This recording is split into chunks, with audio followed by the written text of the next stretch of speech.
Sex Education Season 3 had more of the same great humor and drama, but it elevated its game in terms of important topics about which some, such as the new headmaster, were ignorant.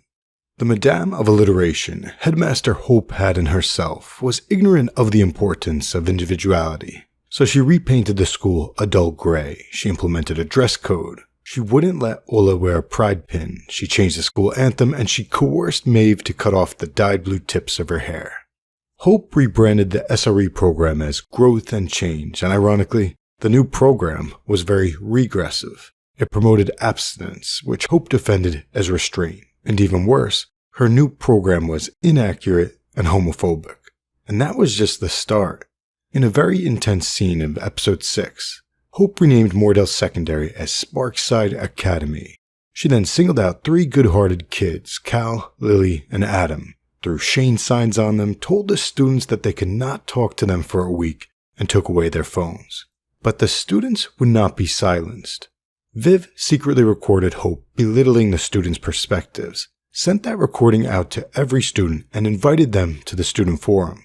At the forum, new head girl Viv invited Jackson back on stage to reassume his position as head boy, and together, they explained that a lot of shame stems from old-fashioned views on sex that makes people feel ashamed of sex and of their bodies.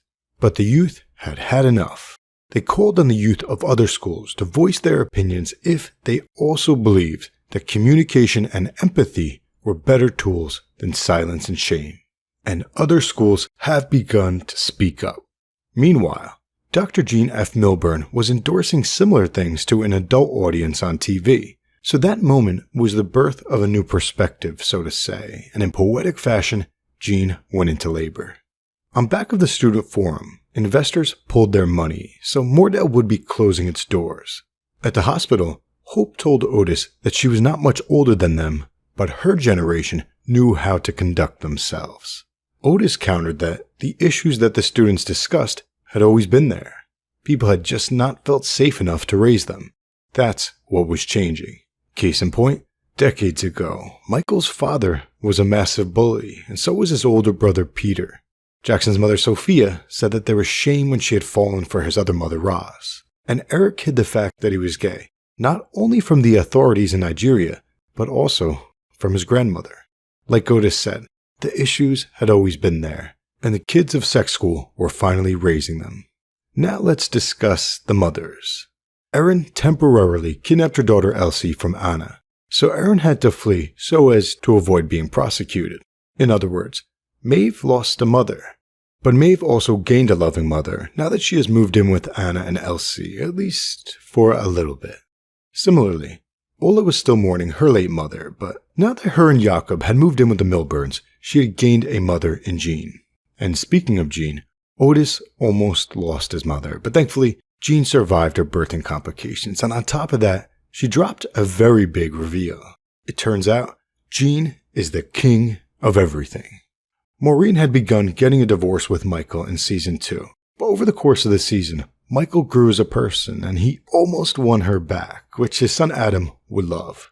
Unfortunately for them, when Maureen found out that Eric had broken up with Adam, she canceled dinner plans with Michael, so at least for the time being, that candle has been snuffed out. Now let's discuss new sisters. Otis gained a new sister in Olia when Jakob moved in with Jean, and both Otis and Olia gained a new sister in the baby named Joy.